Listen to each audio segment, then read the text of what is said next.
And get started. Okay, so before we get into this, one thing I want to point out is that we've been using a different reference for this material in geometrical optics, differential geometry, and geometrical theory of diffraction that it parallels your book. You can go to your book and read that as well, and it's probably not a bad idea, but your book has less details than, of course, it doesn't provide any differential geometry, and it kind of works out all of the final formulas and gives them to you instead of really walking you through it and showing where they come from. So we've been using this reference. It's uploaded on your Canvas, and it's in the reading material. It's number 3, I think. But the reference we're using is this SWE report from the University of Urbana-Champaign. All right? University of Illinois, Urbana-Champaign.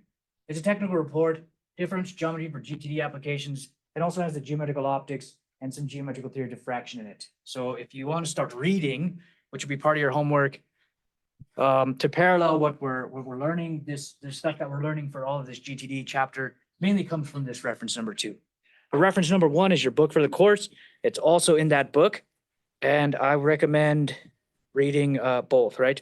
One thing that you're going to find that's different between these two references, though, is, and we'll talk about this today, in the SWE report, the report is written using the e to the I omega minus I omega t time convention.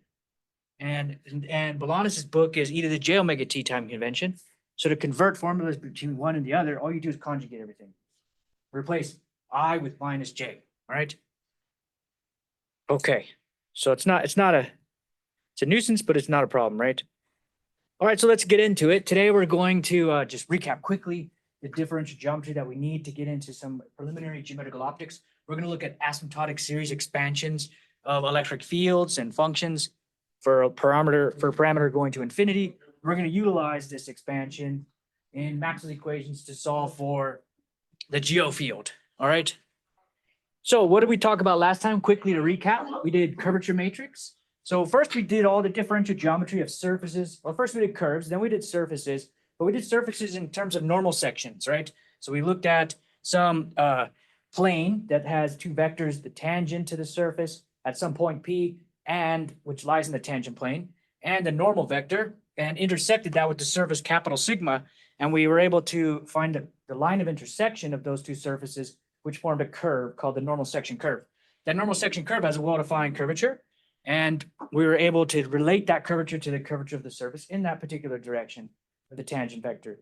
And then you can rotate that tangent vector, thereby effectively creating different normal sections and getting different curves, and you can calculate the curvature of the surface as a function of the direction of this tangent vector. All right. And then we said, okay, well, let's rederive everything, but in the form of, or in the framework of curvature matrices. And the curvature matrix basically tracks the same information, right? It tracks the normal vector. So now we're looking at the curvature of a surface by tracking the normal, the variation of the normal unit vector as it moves in points locally in the neighborhood of a point P. And therefore, we have some normal vector at the point P. If we move slightly away from the point P, then, and we're talking about differential displacements here, but slightly moving in some direction on the surface, then the normal vector may vary. If it's a planar surface, then of course the normal vector stays the same all the time, no matter where you move it to, right? But if it has curvature, the normal vector will vary. And by tracking the variation of the normal vector, we're able to derive the curvature of the surface. And what we did notice was, if you displace the point P to some new point in the neighborhood of point P, that if you look at the variation of the normal vector, that variation, the derivative of the normal vector, or dn, lies in the tangent plane.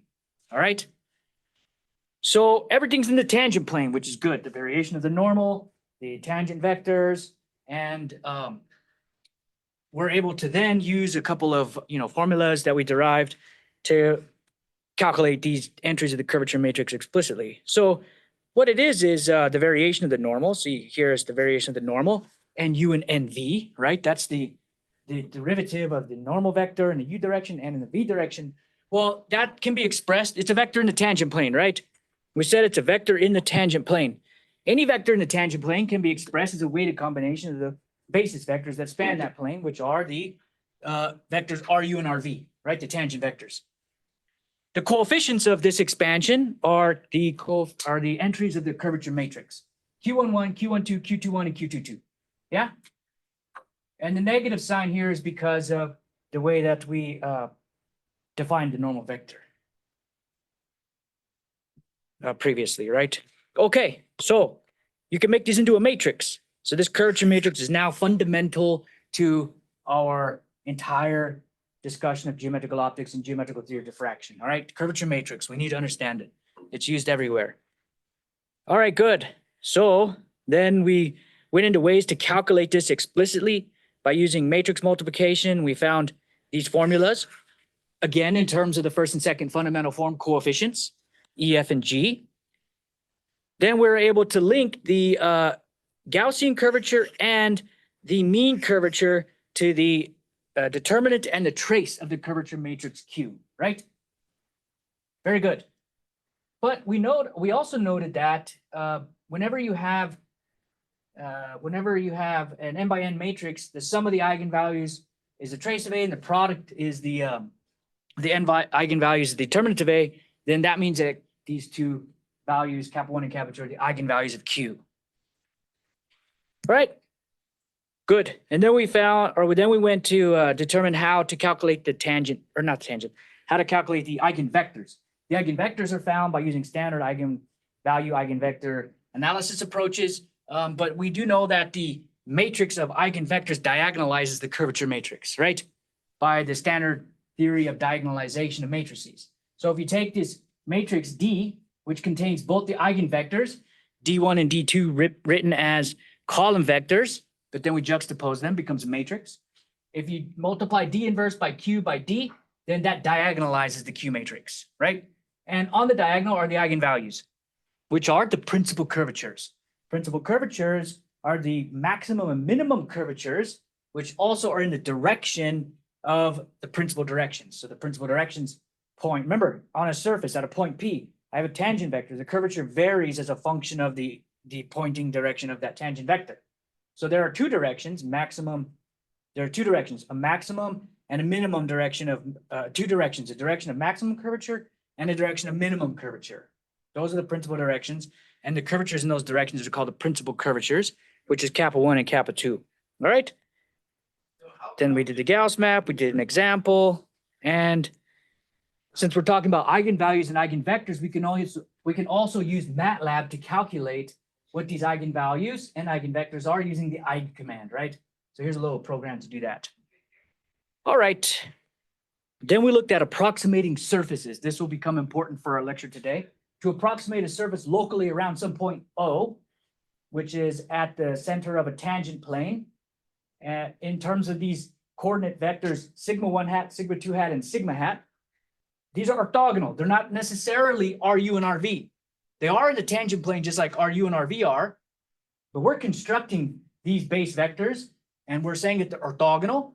Sigma 1's in the tangent plane, sigma 2's in the tangent plane, and the surface, which is normally capital sigma, has a second order parabolic approximation or quadratic approximation that valid for small displacements from the origin, sigma 1 and sigma 2, for example, and we call that approximation lowercase sigma.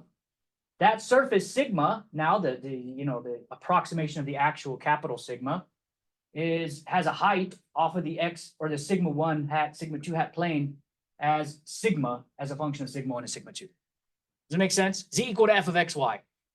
In calculus 2, you have some multivariate function. It has a surface that's defined above the xy plane. In the xy plane, you pick a point, then you go up to the surface using z equal to f of xy. Here's the same thing. We go up to the surface using sigma as a function of sigma 1 and sigma 2. All right? That's the approximation for a surface. And we derive some qualities of that surface. And I added some clarification here on how to get these. So, okay, let's recap that really quick. So we consider a point P on sigma in the neighborhood of O, the position vector R of P in reference to O. So here's R here is to some point P. Okay, let me point it to exactly P, yeah? So here's O to P. This we call R. this R is in this local coordinate system, sigma 1 hat, sigma 2 hat, sigma hat, yeah? This position vector R, you can write like this. Sigma 1 hat, sigma 1 plus sigma 2 hat, sigma 2 plus sigma sigma, right? Sigma hat, sigma. And note that sigma is equal to sigma as a function of sigma 1 and sigma 2, yeah? Okay, so this describes sigma, capital sigma, locally. So that means that lowercase sigma is a local approximation to capital sigma, the full surface. All right. So let's represent R by its Taylor approximation since it's only valid in the neighborhood of O. And the way we do that is we use the Taylor series expansion. So we have R sigma 1, which is the sigma 1 derivative, the partial derivative of R1 with respect to sigma 1, multiplied by sigma 1, because we're doing the expansion at 0, 0, right? So it's sigma 1 minus sigma naught, if you will, but sigma naught is equal to 0. There's no constant term because this paraboloid or quadratic form has its tip at 0, 0, 0. And we have the R of sigma 2, and then we have the quadratic term, second order, yeah? All right, very nice, nothing surprising there.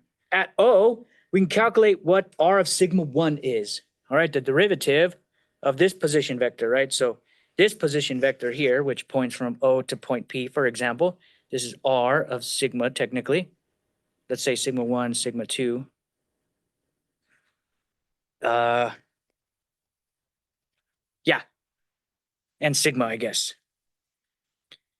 So that position vector, if you differentiate it with respect to sigma 1, then that's what this notation means. So that means we differentiate with respect to sigma 1 of this position vector, right? And then we evaluate that. So that also means that you have to evaluate this at sigma 1 equals 0, sigma 2 equals 0, because we're doing the expansion about that point. All right? Now, derivative of sigma 2 with respect to sigma 1 is 0, so that term goes away. The derivative of sigma 1 hat with respect to sigma 1 is just sigma 1 hat, so we retain that term. And then we have the derivative of sigma hat with respect to sigma, all right? But we know sigma is a function of sigma 1 and sigma 2, so that derivative is not necessarily 0. So let's find what sigma is explicitly, all right? Sigma is given by R hat dotted with sigma hat, right? Because if you want sigma out of this, then what you do here is you take R dotted with sigma hat, right? That's going to give you just sigma, right? Because, okay, let's do it. Sigma 1 dotted with sigma hat, sigma 2 hat, sigma 2 dotted with sigma hat, plus sigma hat, sigma dotted with sigma hat, right? Sigma 1 hat and sigma are orthogonal. It's a right-hand coordinate system, locally at point O on the tangent plane that we're defining this approximate surface of. That goes to 0. Sigma 2 is also orthogonal. Sigma hat dotted with sigma hat is 1, so you just pick up a sigma, yeah? So that's how you find sigma now, and that's equal to 1/2. All right, so, okay, so, yeah, so 1/2, and, all right, so this is what we're doing. So sigma equals to R dotted with sigma hat, right? That's going to give us sigma, but what is R? R is this, all right? So R sigma 1 plus R sigma 2 plus 1/2 R sigma 1 second derivative squared plus 2 R sigma 1 sigma 2 plus R sigma 2 sigma 2 squared, right? And we got to dot this whole thing with sigma. Okay, we know that sigma and R of sigma 1. So for now, what I'm telling you is R of sigma 1 dotted with sigma, it's 0 because R of sigma 1 is in the tangent plane. So this is kind of like a chicken and egg because we need this fact first to prove that sigma 1 is there, but is in the tangent plane. But take these two as ansatz for now, yeah? All right. Okay. What? All right, good. Now, so that means this derivative goes to 0, this goes to 0, the dot product. And what do we have here? We have sigma hat dotted with R of sigma 1, this term, all right? But we know that sigma is in the same direction as the n to the surface in this local coordinate system. And we know what RUU, so this is like RUU dotted with n hat. What is that? Do you guys remember RUU dotted with n hat? If we go back to the second fundamental form, RUU dotted with n hat is E. Right? Okay, so we go back to here. And that's why this thing is equal to E. All right? And then similarly F and similarly G, okay? Very good. So that's what this term is equal to. So now we have that, right? So we plug this back in. That's what this arrow means. And we differentiate this with respect to sigma 1, right? What do we get? Sigma 1 squared. So a 2 comes down here. This 2 comes down, cancels that. You get E into sigma 1. And here you get 2F sigma 2. Here this goes to 0. So you get E sigma 1 plus, okay, so this 2 cancels with that 2. So you get F sigma 2. All right, good. Okay, but now you need to evaluate this at sigma 1 equal to 0, sigma 2 equal to 0. So that goes to 0. And all you're left with then is sigma 1. So what does that show? That shows that the derivative of this position vector, this local position vector in this coordinate system, the derivative of this with respect to sigma 1 is in the tangent plane, it's equal to sigma 1. All right, good. Good. So yeah, then we said we can re-express this fact that we just said, R of sigma 1 is sigma 1 in terms of E, because E, if we take the dot product of R sigma 1 on both sides, then we get R sigma 1 dotted with sigma 1 hat. What we find is, or no, we take the dot product of each side with itself. R of sigma 1 on this side, sigma 1 on that side, and we get E, because that's what E is. E is RU dotted with RU. In this coordinate system, it's R sigma 1 dotted with R sigma 1. And that's equal to sigma 1 dotted with sigma 1, which is a unit vector, so that's just equal to 1. So we find that capital E is 1, capital G is 1, and capital F is 0. It's an orthogonal coordinate system. F should be 0. Then we can calculate the Q matrices entries, because we can go back to our definition of the Q matrix, which is here. And we can substitute in capital F equal to 0 and all of that. And all of the other quantities that we've derived, you know, little e and all of that. And we get the following quantities. From here, we can then approximate the surface sigma. So this is like z equal to f of xy, right? Sigma is like z in terms of the Q matrices and the xy, right? Okay, good. Now, what does that mean? If we write this in matrix form, we have this. This is a very important equation. We're going to use this a lot. It's the local quadratic second order approximation of a surface with respect to some point. Oh, all right. All right, good. So we're going to use that a lot today. Yeah. All right. So what are asymptotic expansions? That finished up all our differential geometry. Now we're going to talk about asymptotic expansions. We're going to use an asymptotic expansion of the electric field, a particular expansion called the Luneburg Kline series. And we're going to plug that into Maxwell's equations and make sure that it satisfies Maxwell's equations and derive 4 consequential equations that will describe the geometrical optics field and the geometrical theory of diffracted field. So let's start with what is an asymptotic expansion? We're interested in the behavior of a function f of k. So it's a function of some parameter k for large values of k. That's the whole point here.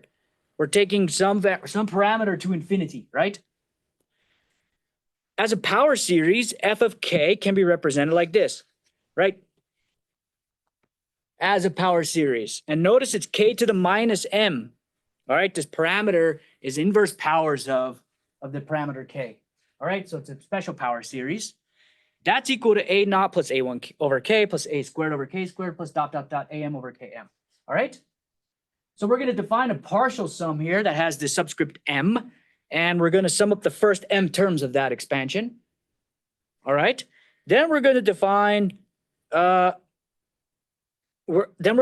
what's called a asymptotic expansion of f of x for a fixed value of m. It depends on what m you choose.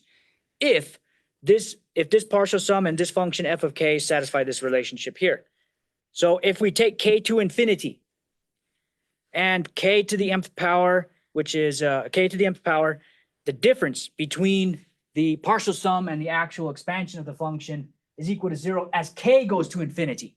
So this is how you have to start thinking differently in terms of normally you take, the number of terms to infinity in an expansion, right? We're not talking about the number of terms here. What would be the number of terms going to infinity here? M going to infinity, right? That's what you normally think of in convergence. We use sequence of functions if they're converging and it approximates another function. This is an asymptotic series. And instead of taking the number of terms to 0, you start with a finite number of terms. And that finite number of terms, you take its parameter to infinity, and then you can make the error between the partial sum and the function itself as small as you want. All right? It's always valid. It's always valid. Why are you saying that? K goes to infinity. The difference between K and K is always it's a constant. Both of them are constant. Both of them are constant. A not. Oh yeah, no, I see what you're saying. Yeah, that's not always true. It's not always true. I see you think all these terms are going to drop off, right? But we're talking about keeping some of these terms. So not all of them go. Okay, so yeah, if you take k to infinity, then I see your confusion. These things you think are going to drop to 0, right? But you're keeping some of these terms in the partial sum, and you're trying to subtract that from the actual function. It's not always equal to a naught. Okay. So it's like basically, what if you make how big you have to make k so that the error is like sufficiently small? Yeah, exactly. You can make the error as small as you want by taking k to a sufficient value, but that k will be different for different m's, right? Different partial sums. We'll see that. So we can denote f of k now as this symbol called asymptotic 2, right? If it satisfies this property. So m equals 0 to infinity, am k to the minus m. F of k is asymptotic to that. All right. So let's look at a little bit more detail. First, so here's some properties. First, for a fixed m, the difference between f of k and fm of k, the partial sum and the actual summation, actual function, can be made arbitrarily small provided that a large enough k is used, right? Typically, the first few terms of the series often give surprisingly accurate results. For us, we're going to use one term for the geometrical optics field, the first term only. The second term gives rise to diffracted fields. So we're going to add a few extra terms. Okay, second, for a fixed k. So now we're talking about instead of a fixed m, we have to take k to infinity to get convergence. Okay, so this is the other thing. You don't want to say that these functions are converging. This is not a convergent series in all the time, right? This asymptotic series is not necessarily convergent. This one, right? But if you keep a certain number of terms and then don't use too many terms, and then you take your parameter to infinity, you get an accurate representation. So for fixed k now, the difference between f of k and fm of k cannot be made arbitrarily small by increasing m. The series diverges. So what we're saying here is by adding more and more terms for a fixed k, adding more and more terms does not give you convergence, right? In electromagnetic theory, we almost always work with a certain fixed k, so that's kind of a problem. In such cases, the higher order terms of an asymptotic series are useful only in the following sense. The higher order terms in the asymptotic series. If we have a fixed k, the error bound of using fm for f of k, so using the m term approximation, is often given by the magnitude of the m plus 2 term. All right, so 2 terms ahead. The first term is neglected. All right, we'll understand that. For a fixed k, the magnitudes of the terms usually first decrease. So for fixed k in the series, I'm going to start adding more and more terms, increasing m. Usually it first decreases until, say, the q plus second term. All right?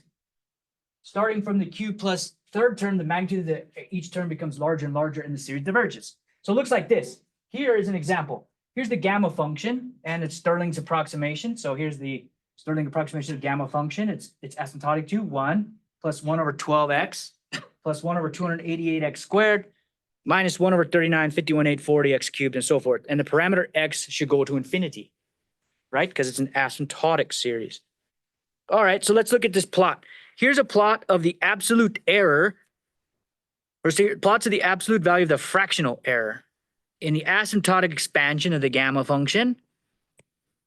The horizontal axis is the number of terms in the asymptotic expansion. So here's m, and here's the error, right? Okay, so the blue points are for x equals to 2. So if you have x equals to 2, this is x equals to 2, this is x equals to 3, I believe. And it can be seen that the least error is accounted when there are 14 terms for x equal to 2. Here's 14, right? And 20 terms for x equal to 3, beyond which the error starts to diverge. If I include more terms, if I have x equals to 2, just a fixed x now, right? For us, fixed k, yeah? If I include too many terms, then the series diverges. There is a magic number. If I change my x, then the number of terms m that I need also changes, right? Okay. So that's kind of an introduction to asymptotic expansions. We're going to use the asymptotic expansion to solve Maxwell's equations. So big note here. We will be switching to an e to the minus I omega t time convention. And to convert back, simply replace I by minus j, okay? So keep that in mind when we're doing this chapter. Consider the asymptotic expansion of the electric field as k goes to infinity. What does it mean for k to go to infinity? What's that? Say again? Frequency goes to infinity, right? So that means it's high frequency. It's optics, geometrical optics, right? Works very well for lower frequencies. I did my PhD dissertation work, my thesis in geometrical optics as well. And we did it at 13.4 gigahertz for a big lens. So you can do it at, okay, 13.4 gigahertz is not super low frequency, but it's not optics, right? You can do it at RF and all of that. Okay. So let's define the asymptotic expansion of the electric field as the following expressions. Here is the electric field asymptotically expanded. E is asymptotic to k to the tau. Don't worry about tau yet. E to the IKS, so e to the plus IKS because we're talking about e to the minus I omega t. E to the IKS times the summation from m equals to 0 to infinity of inverse powers of ik, right? Inverse powers of k, the frequency, the wave vector, wave number rather, times these amplitudes, em, vector amplitudes, em, right? H has the same expansion, except we call it h, these amplitudes h. So E and H are amplitudes, and there are m terms of them. They're independent of k, and S is called the phase function, also independent of k.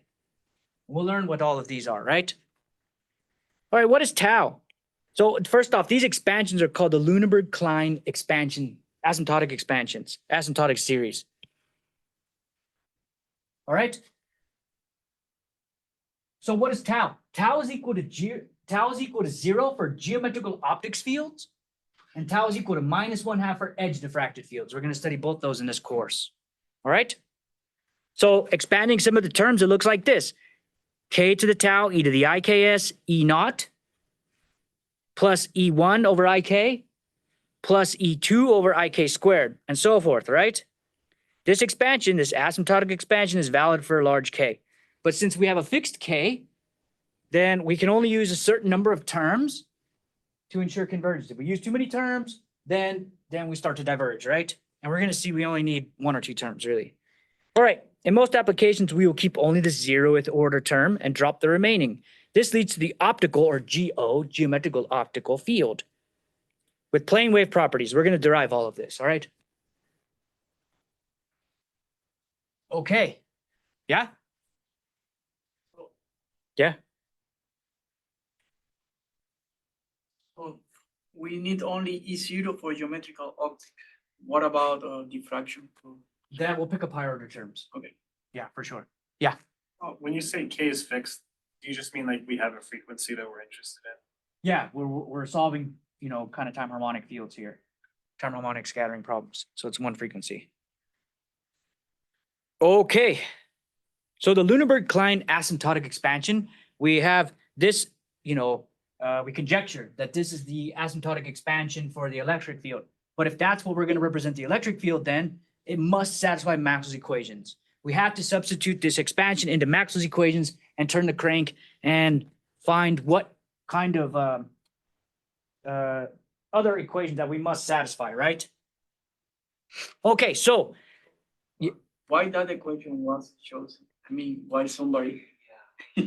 yeah, they did a lot of work, right? Luneburg and Kline, and so this is kind of like the standard form for, so we have a complex vector field, right? It has an amplitude E, and it has a phase function E to the IKS. And then probably after doing subsequent work and modeling, they found that they might need this kappa factor, and there's inverse powers of K. So it's an asymptotic expansion in that sense, right? Inverse powers of K. But okay. So let's take our Luneburg-Kline asymptotic expansion and substitute it into Maxwell's equations, all right? We'll derive specific functions governing the variation of the phase function, S is called the phase function, and amplitude vectors, E and H, all right?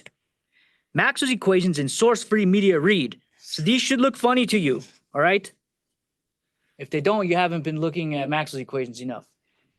In our domain, they should look funny to you because minus I and I, right? They're in the e to the minus I omega t time convention. All right, so eliminating H, we can derive the wave equation. And from there, we can substitute in the asymptotic expansion for E into the wave equation. For simplicity, we're going to set tau equal to 0, but this will not affect the general result. We're going to get a result valid for all tau. So del squared plus k squared E. Let's substitute in the Luneburg-Kline asymptotic expansion for E. We get cap of tau comes out. We have the summation of, so here is, okay, so the del squared here is here. The Luneburg-Kline expansion is kappa tau e to the IKS, m equal to 0 to infinity, ik to the minus m, e to the m, right? And then we have plus k squared, same expansion, right? Okay, what does that equal to? All right, let's see. So there's a bunch of, product rules and derivative rules here, but we factor out this ik to the minus m. It appears here and it appears here. We're going to factor it out. And then we have del squared e to the IKS em. All right. So del squared e to the IKS em. Then we have, let's see, what did we do? And then we have 2 times the gradient of e, the IKS dotted with the gradient of em. Then we have, where's the k squared for this term? Oh, sorry. Yeah, so we've already done the product rule here, right? Okay, so there's this derivative, and there's this product of functions here. It's the derivative of the derivative of like psi times a. I think I have that formula somewhere here. Let me just jump ahead, see if I can find it. Divergence here, and we know the Laplacian is the gradient of the divergence, right? No, the divergence of the gradient. So you can't use that formula. Okay. Where are we here? Okay, so yeah, if you expand this Laplacian, that's what you get, okay? Del squared e to the IKS, em.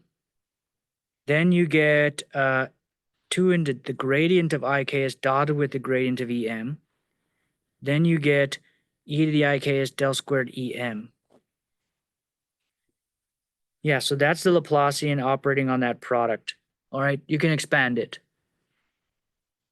Surprised I didn't add that. Okay, so plus k squared, this term remains the same, right? All the other steps I detail. So, okay, so we have a few things we need to calculate here. We need to calculate what the gradient of IKS is.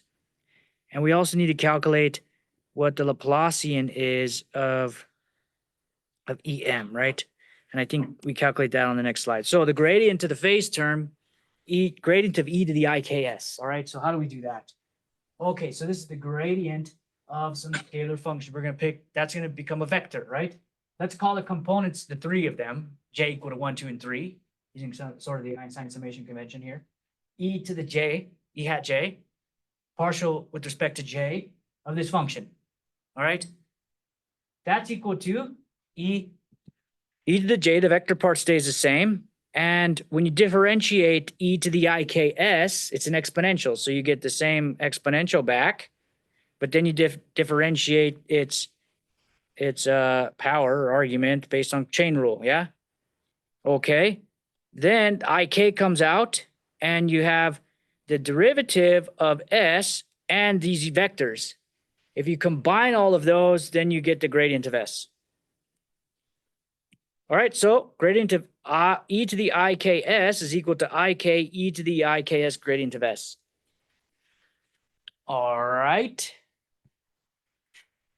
Now let's also calculate the del squared of e to the IKS, the Laplacian of the phase term, right? That one we need because we have to calculate that here. All right, let's go to calculate that. Okay, so del squared of e to the IKS is, let's substitute, okay, what is del squared? Del squared is the divergence of the gradient, right? So we can write this as the divergence of the gradient of e to the, okay, so maybe we don't need that. The divergence gradient of e to the IKS, right? And we just calculated gradient of e to the IKS on the last slide.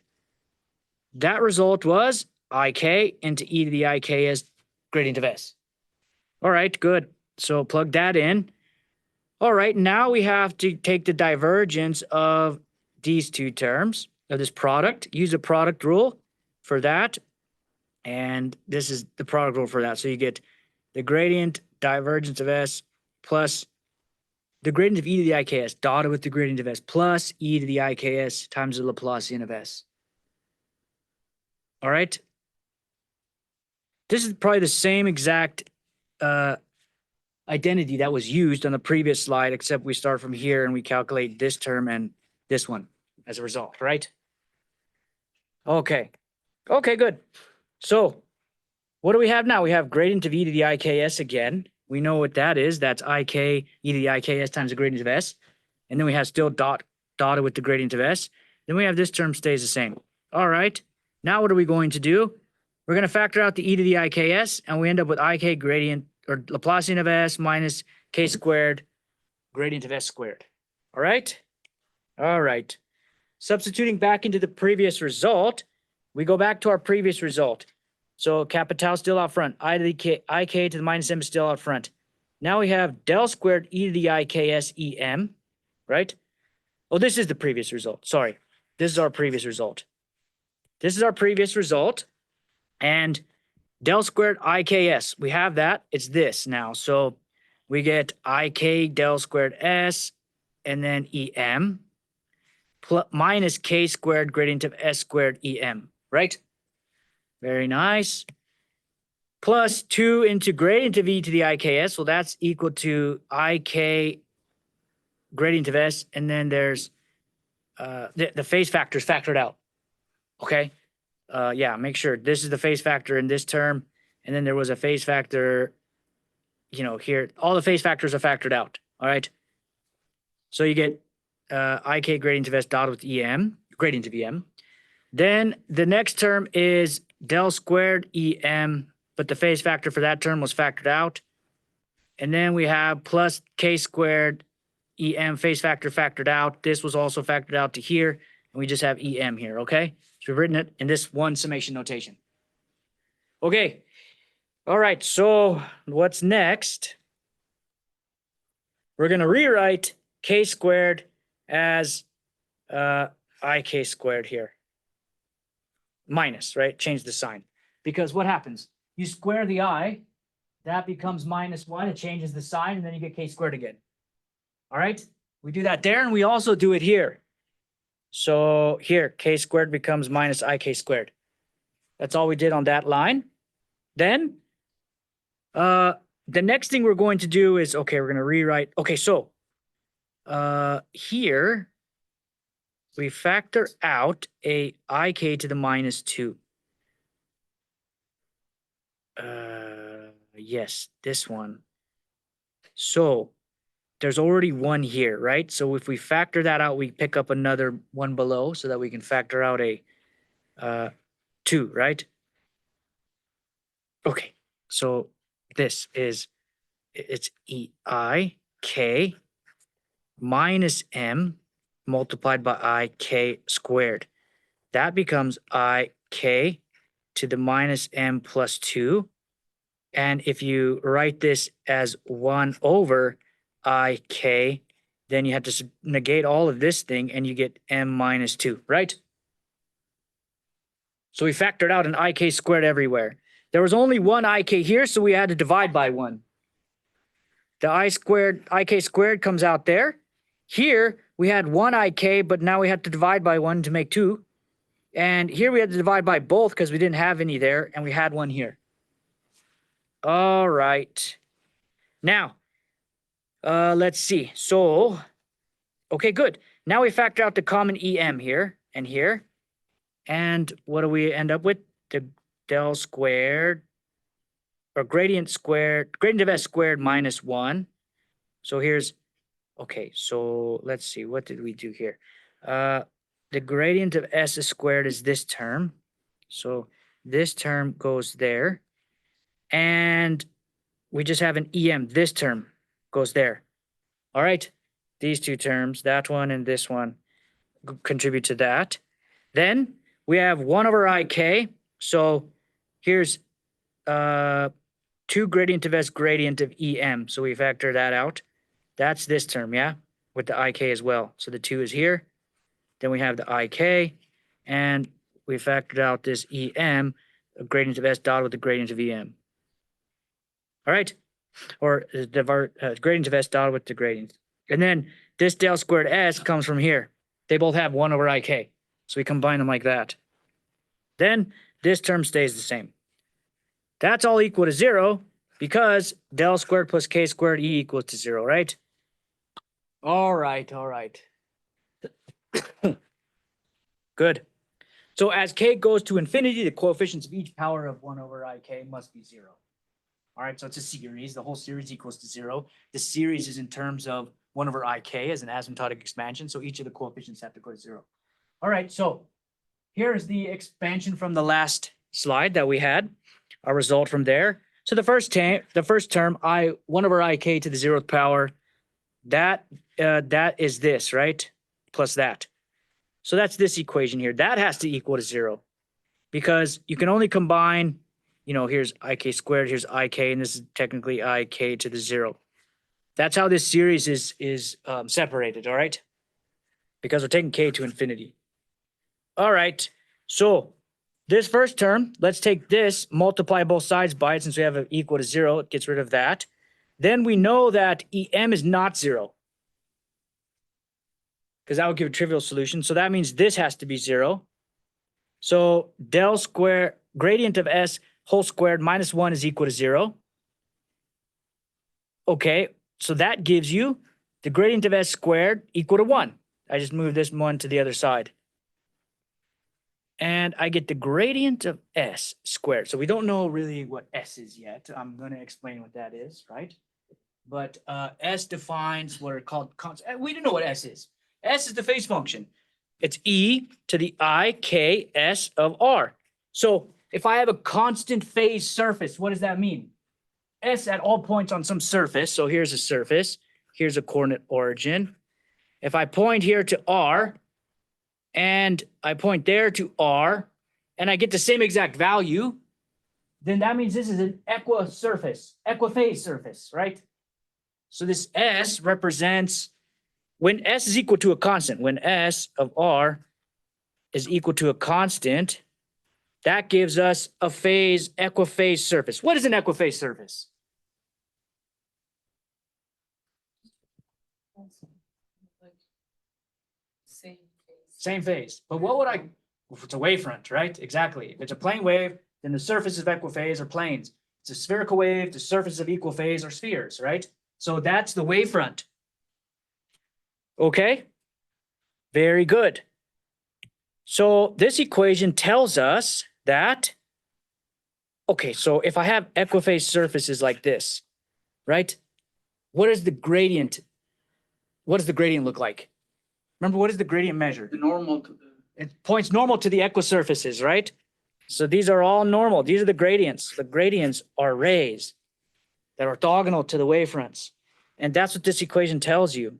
The gradient of S is equal to, well, okay, it will tell us that after we recast it into a form which is more understandable, right? Or more illuminating. But this is called the Eikonal equation.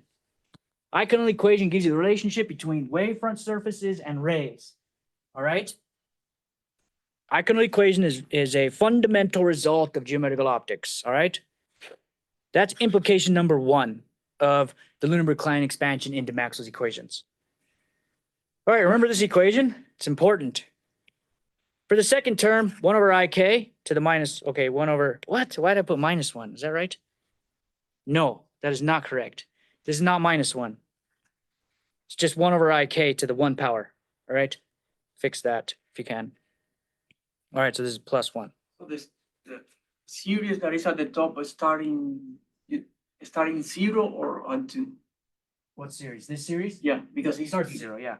And then the first power will be 1 over ik minus 2. No. Okay, yeah, don't worry about this term. We factored that out. We're talking about these Okay, ones in the bracket. okay, This one has a 1 over ik to the 0, if you will. These ones have 1 over ik, and this one has 1 over ik squared. okay, That's how we group these terms. okay. Because, you know, because remember the asymptotic expansion looks like this of a general function, 1 over k squared. So you want to group it into inverse powers of your parameter that you're going to take to infinity.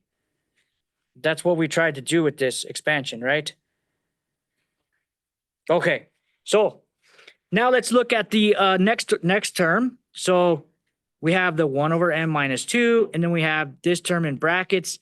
And okay, you'll see why I included this term as well. We need that term, but which is this term, which we think is an ik squared, all right? But we're going to recast that as a term, as a 1 over ik term, all right? So, okay, let's see what this is equal to. So I'm going to, this 1 over ik, and this, so this ik is minus m plus 2. This one, minus m plus 2, if I move everything to the numerator, right? Then I have this ik, which is ik to the minus 1. All right? So if you combine those, here's ik to the minus m plus 2, which is this term. Then we have ik to the minus 1, which is that term. Then we have 2 gradient of s dotted with gradient, or okay, del s dotted with del, if you will. And then we have plus the Laplacian squared. Then we have em here. Then we need to take this as well and multiply by this term. And what do we get if we do that? Ik to the minus m plus 2. This one here is an ik to the minus 2. Then we have del squared em, right? Okay. Now, okay, so if you multiply these two out, then what you get is minus m plus 1. All right. Then we have this stuff doesn't change. Then here we have minus 2 and minus m plus 2 just becomes minus m. No. What am I doing wrong here? Minus m plus 1. Oh, but ik squared m minus m plus 2. And then ik to the minus 2. If you, so that should just be ik minus 1, right? You should follow the previous line, I think. Yeah.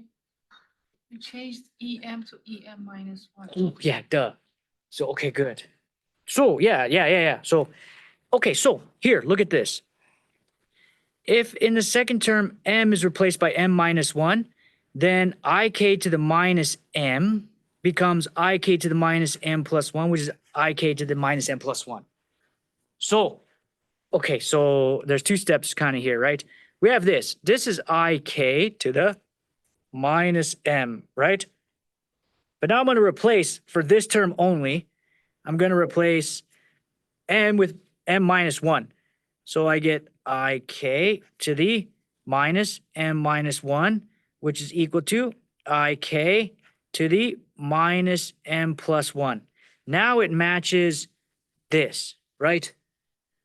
So I can factor it out now since they're both the same, except now m has to be replaced with minus or m minus 1 for that term only.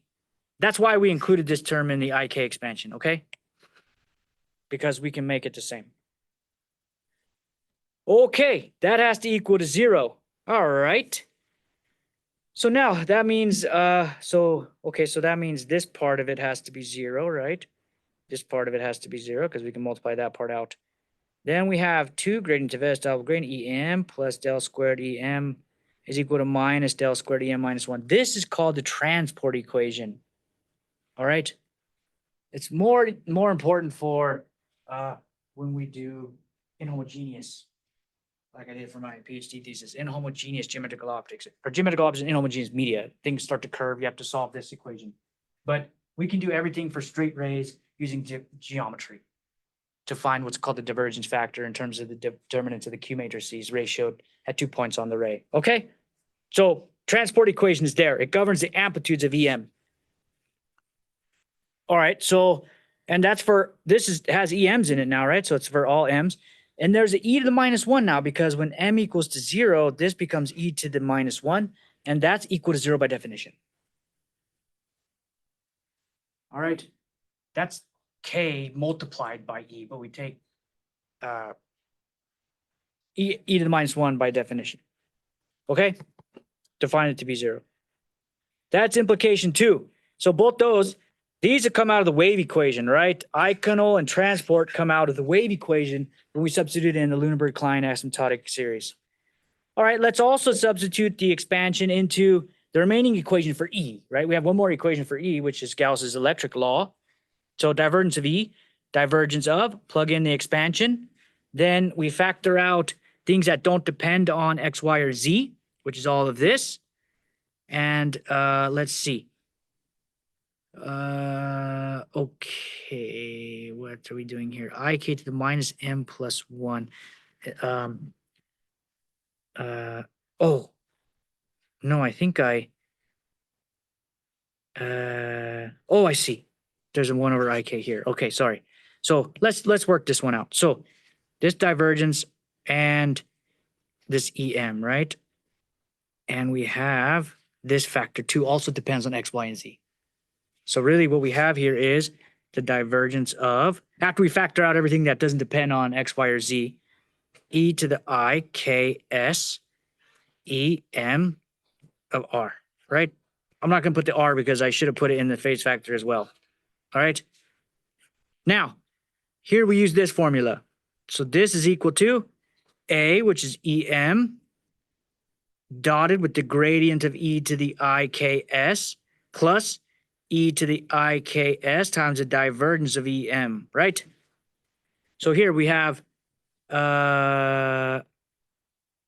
okay, so we know what the gradient of e to the I, k, s is. We calculated that already. So this is all equal to em dotted with, remember it was I, k, e to the I, k, s gradient of s, plus e to the I, k, s divergence of em. Yeah? All right. Ik now we have in one term. So we're going to factor out this Ik. This particular Ik, we're going to factor it out, which means we need to divide by 1 over Ik in this term. And once we have Ik to the 1 power, and we have Ik to the minus m, then we get Ik to the minus m plus 1. All right. Clear? So you're seeing these derivations. It's important to have access to them. All right. But the implications are what are important to remember. And we'll emphasize those. Okay. So we're going to end up with some expressions that we can use to solve problems in electromagnetic theory. But for it to be valid for electric fields, it has to satisfy Maxwell's equations. And the 2 equations we're going to use are Eikonal, transport, and so forth. All right. Well, divergence of E is equal to 0 in source-free media. So what does that mean? That means that Ik to the m minus 1, hold on a second. Let me switch back to red. Ik to the m minus 1 gradient of s em plus Ik to the minus 1 divergence of em which is this expression, right? Multiply by that. That has to equal to 0, right? Oh, no. Why am I jumping ahead? Sorry. This is it here, right? What are we going to do? Ik to the m minus 1, divergence of SEM, that stays the same. Ik to the minus m plus 1, ik to the minus 1. This is ik to the minus 1, then we have ik to the m plus 1, divergence of EM, right? So all we did there was change this to ik to the minus 1.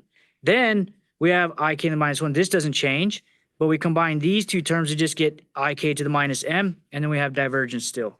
All right, do the same thing. We want to make these two powers of I the same. How do we do that? Well, we need to write or substitute m into m minus 1. Then ik to the minus m, which is this one, becomes ik to the minus m minus 1 with the substitution. Then that becomes ik to the minus m plus 1, making the ik powers the same as the first term. Okay, good. So now we can factor that out, and we have these parentheses here now. Oh, I guess we're missing these parentheses. There's a parenthesis missing. All right. Okay, good. So there should be a parenthesis there. All right. Now that has to equal to 0, right? Because the divergence is equal to 0. So this term can go away. We just have this has to equal to 0, which means this is another consequence of Maxwell's equations, or this Luneburg Kline asymptotic series satisfying Maxwell's equations, right? Very good. Oh, okay. So m equal to 0, 1, 2 again, and e to the minus 1 is equal to 0 by definition. All right. We'll use that expression too, right? It's another consequence. All right. So finally, we can use Faraday's law to determine the relationship between the electric and magnetic field. That's another equation that relates E to H, right? Or an equation that relates E to H. So H is equal to the square root of mu epsilon over mu multiplied by okay, so this is Faraday's law, right? So, all right, this is what we're doing here. Let's see. The gradient of S cross the EM plus the curl of EM minus 1. All right, so we know that. So this is a plane wave relationship, right? I think if we plug in the expression for the electric field here, so this is kind of like R crossed with E, right? And that gives you the direction, and then the magnitude has this impedance, right? The wave impedance. I forgot exactly how I got this. There's some expansion that you have to plug back in that has the curl in it. So it would be here, right? So H would be equal to 1 over I omega mu times the curl of E. But what E are we using? Okay. So then the gradient of S cross the EM. Okay, yeah, you can use Faraday's law. I'll look at the details. I forgot right now how I did that. All right. This is in the second reference. All of these. Yeah. This is all from this is all from Lee's, S.W. Lee. S.W. Lee's work that he did at the University of Illinois, Urbana-Champaign. And he's like one of the major players of GTD, geometrical optics. He did a lot of work in like reflectors and stuff at GTD and geo calculations of that. All right. So the Luneburg-Kline asymptotic expansion satisfies Maxwell's equations provided that the implications 1 through 4 are satisfied. All right. Okay, let's look at the first order approximation, GO, first term only in a Luneburg-Kline asymptotic expansion. So from geometrical optics fields, we retain only the first term, m equals to 0, which is valid for k going to infinity. What do we get? Here's the Luneburg-Kline asymptotic expansion. We keep only m equal to 0 term, and we get E naught, e to the IKS. Plane wave. Yeah. Okay. H, same thing. So keep only the first terms in the expansions gives us plane wave looking things, right? It's not necessarily a plane wave, right? We don't know what the shape of S is. So I can't say plane wave. Locally, it's a plane wave. We'll find out why it's locally a plane wave. At this point, we don't know that. Then we have, okay, so then we have Faraday's law type of relationship here. And if we keep only the m equal to 0 term, then we get what we expect. So now we're going to specialize this for m going to 0, right? And this m becomes 0, and this is a -1. But we know the -1, the -1 is equal to 0. So we get what we expect here, right? This is how we know it's a plane wave, locally around the ray. In that direction of observation, it's a plane wave. Square root of epsilon over mu, the gradient of s crossed with E naught, right? What is gradient of s? Normal to the, Normal to the wavefront, which we know as k, right? The wave vector, direction of propagation, cross with E, gives you plane wave relationship, right? Let's go to Gauss's law. We got this expression from Gauss's law. Let's specialize it to m equal to 0. The gradient of s dotted with E naught is equal to minus gradient of E to -1, but E to -1 is 0. So that means that, what does this mean? If this is equal to 0, a dot product equal to 0. E is orthogonal to gradient of s, the ray. So E is orthogonal to the ray. Remember that. E is always orthogonal to the rays, right? All right. Okay, and then same thing for H. We can use magnetic Gauss's law to get H is also orthogonal to the ray. So E is orthogonal to H is orthogonal to the gradient of S. And then we can calculate the power density, and it's exactly what we'd expect. Okay, so 1/2 real part of E cross H conjugate. Here is E naught cross with, here's H naught, and then we conjugate it. And then we have, if we factor out this square root of mu or epsilon over mu, we get E cross with the gradient of S cross with the E naught conjugate. And use this formula for the triple cross product. And you get magnitude of E naught squared multiplied by the gradient of S. What does that say? Power flows in the direction of gradient of S. Power flows along the ray, in the direction of the ray. All right? Good. Let's look at some of these wavefronts. So let's study the solution of the Eikonal equation now in free space. When you're talking about inhomogeneous media, or even media that's not free space, this is technically n squared on the right-hand side. But in free space, n is equal to 1, n being the index of refraction. So this theory is only working for free space right now, okay? Remember, it's in free space. All right. So since the phase factor for all the fields is e to the IKS, the surfaces of constant phase are defined by s equal to a constant. So here's, these surfaces are called wavefronts. So here's a wavefront surface. This is all the points at which s is equal to some constant C1. Then later on, when s is equal to a constant C2, you get another wavefront. All right. The space curves, so that's surfaces. Right now we need differential geometry again. The space curves, which are everywhere orthogonal to the wavefronts, are called rays. These are the rays, all right? They're when you say a constant, it's a constant vector, right? constant. No, it's not a vector. It's a constant scalar. All vector positions are. So the vector, this vector R, the position vector, all the points in space of which S is the same value is a surface called the wavefront. It's an equiphase surface, so it is a wavefront, right? Because usually in the plane wave, the K is a vector. No, the In a K plane wave, no, okay, so in a plane wave, it could be e to the, IKZ, Mhm. right? So at all z, so that means at all xy that have the same z, Okay. then you get the same phase, right? All right. So they're tangent to the unit vector gradient of S. The rays are tangent to the gradient of S. We would derive, okay, since these are constant S's, then obviously the gradient is orthogonal to these. So the gradient is the ray, which is orthogonal to the wavefront. We would derive an ODE, which describes them, the rays. So let's do that. Since the ray is a space curve here, we can parameterize it like this. R of sigma equal to x of sigma, y of sigma, z of sigma, right? Sigma being positive is in the direction of increasing S, all right? The unit tangent vector to the ray, we differentiate our parameterization of the ray, right? Space curves. We have a parameterization of some space curve. We differentiate it, we get the tangent vector. That tangent vector is dx d sigma, dy d sigma, dz d sigma.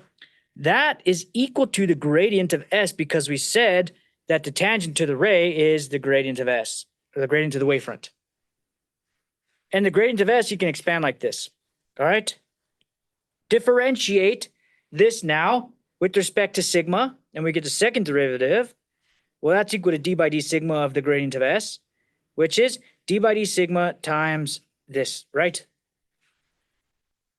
All right. You guys should be super excited about this stuff because it's pretty cool. And we're combining geometry and electromagnetics, which can't be anything cooler than that. All right. Now, concentrate on the x component of this, all right? So the x component of this is that. So the x, whoops, where are we? Nope, here. X component of that is this. Well, dx by d sigma is equal to ds, or partial s by partial x. Why is that? Because of this equality here. So dx by d sigma is partial s by partial x. All right, so ds by d sigma is partial, okay, d by d sigma partial s by partial x. All right. Now, what are we doing here? Dx d sigma partial by partial x. What the? Here's that, right? Now we have d by d sigma. Oh, looks like we're invoking the chain rule for multivariate, yeah? So we're invoking the chain rule here to write that like that. Then, what are we doing next? We're interchanging, but dx d sigma here is equal to partial s partial x. So we can replace all of those with these. Then this is 1/2 partial by partial x of this. This is nothing but this multiplied by that, and partial s partial y. This is the Laplacian squared, right? Is what this is. This is del s squared. Okay, so del gradient of s is here. And how are we doing that? So I see that for the first term. Well, okay, what am I missing here? Repeat that for y and z.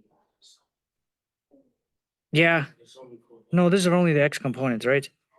So there's something that we're not seeing. Partial by partial x, we factor out. Okay. Let me think about this. I don't want to get hung up on it. It's true, but I'm trying to remember how. Anyway, then we use this formula here to get to this expression here, right? dr d sigma is the gradient of s. Partial by partial x. Then we have, from that, we get del s squared. All right, I'll think about that. But combining with the like expression for the remaining components, we obtain the following expression. The second derivative of sigma is equal to 0. dr, second derivative of r with respect to sigma squared. Because that's what we have here, right? The second derivative here. Surprised I don't. Okay, so that the conclusion is that's equal to 0. What does this mean when it's equal to 0? Second derivative equal to 0 of some curve. What does that mean? Like there is a minimum or a maximum. The curvature. It's a line, right? If you have the second derivative equal to 0, then that means you start with some function. You take the first derivative, you get a constant. Okay. Then the second derivative of a constant gives you 0. So the only thing that has, if you have a straight line that's at some slope, first derivative gives you the constant, the slope of that line. Second derivative will give you 0. So that means that all the rays are straight lines. In free space, that's true.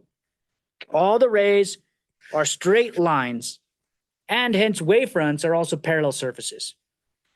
That means that the rays can be parameterized with our straight line parameterization. If I differentiate this twice, then I get 0, right? All right, we're going to define a quantity called the optical path length. All right, the optical path length of a ray from point R0 to R can be calculated in the following manner. So it's the difference in the wavefront, the Eikonal, the phase function, the difference in the phase function at two different points, one at R0, one at R. If I multiply this by K, then I get the phase, right? This is just the distance, the optical path length. All right, so how do we get that? Well, from R naught to R, we integrate the tangent vector ds d sigma with respect to d sigma. All right. So S is sort of this the wavefronts, right? It's the S is the phase function, the Eikonal. It's the Eikonal. All right. All right. ds d sigma. Okay. Let's see here. ds d sigma into d sigma. Now that's the gradient of S dotted with d sigma because d s d sigma S is equal to, I forgot, I thought we used this. So we did use that somewhere. And then, no, we used that here, sorry. I think there's a typo on this. Should be dr sigma here for sure. Sorry, let me just kind of work through this. Dr sigma is equal to the gradient of S, right? We know that the tangent vector to the ray is equal to the gradient of the wavefront. That makes sense. Now, this then becomes del S dotted with del S. Okay. Okay, hold on a second. So this is definitely I have to think about this. Something's bothering me about that. It makes sense down here though. This part makes sense. If I have the gradient of S dotted with dr, if we say that equation is valid, then we replace dr by d sigma with the gradient of S here. Gradient of S dotted with the gradient of S is for sure equal to 1 by the Eikonal equation. And then now we just have the arc length, right? D sigma is the arc length parameter. So I'm integrating that from 2 points on the ray. So that just gives me the arc length sigma from some point R to minus R naught. That's just sigma minus sigma naught, which is the length of the ray, right? Typically sigma naught or R naught might point to some zero reference for sigma. So then we would just get from here that the optical path length is equal to some reference point S at R naught plus sigma minus sigma naught. All right. Okay. And then you can find the phase delay as K multiplied by S, right? This function here. Okay, so what's bothering me with this? S, so what are we doing? We're integrating the derivative of S. Oh, yeah, that's the gradient, right? The gradient of S is the ray. We're integrating along the ray. Yeah. So this must be, oh, yeah, okay. So this is, okay, good. I got it. Yes, it would be tangent to the ray. Yes, it's tangent We to are- the ray. So that means we take the gradient and we dot it with the tangent. Okay, good. So here, this is what this means. We're integrating, we want to integrate the arc length of some curve, right? From some R naught to some R, right? The arc length of this curve is going to be sigma, for example. Yeah? To integrate the arc length of that curve, we have to integrate the tangent vector. This tangent vector, we're going to call ds by d sigma. Yeah? So the tangent of that. So it's like the gradient, but in the sigma direction. Right? And that's this exact thing. So let's start here. This is easier to understand. Gradient of S dotted with dr, d sigma tells us what? What does that mean? The gradient of S is the normal to the wavefront, which is along the ray. So but this has all 3 components, maybe, right? We just want the component in the direction of the tangent.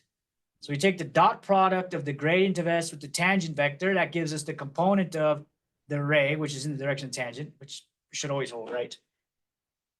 So that means this is the tangent to the ray. It's the gradient, basically, right? That's this. This gives you ds by d sigma. All right, and then here, to get here, I think all we do is kind of cancel these. That's a product. All right, good. So now we're coming up to ray and pencil coordinates. Then we're going to look at the curvature matrices of a wavefront. Then we're going to look at how to represent wavefronts in terms of these curvatures. We're going to look at caustics and how to calculate the phase variation along what's called a pencil of rays. And that'll bring us to, you know, there, okay? All right. Any questions? All right. So far, you probably don't see the utility of geometrical optics, but it's a super cool, useful algorithm. Wait till you start solving some giant reflector. And you can't run it on your computer, obviously. It's a giant reflector with a subreflector even. These rays are super easy to launch from a feed. They reflect off some surface. We'll learn how to calculate convert incident Q matrices and the Q curvature matrix of the surface into a reflected curvature matrix. And then we'll relate the amplitude of the electric field carried by a ray to the determinant ratio of these curvature matrices at 2 different points on the ray.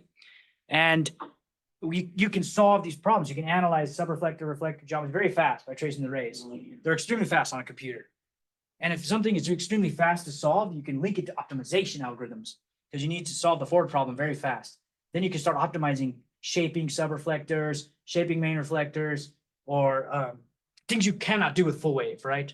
There's no way. Or optimizing the inhomogeneity, the permittivity as a function of position of a lens and shaping its surface simultaneous by tracing rays through it and using particle storm optimization, which is what I did for my PhD thesis, part of it. So, okay, any questions? All right, you guys, very good. You'll get another homework either today or tomorrow. All right. See you guys.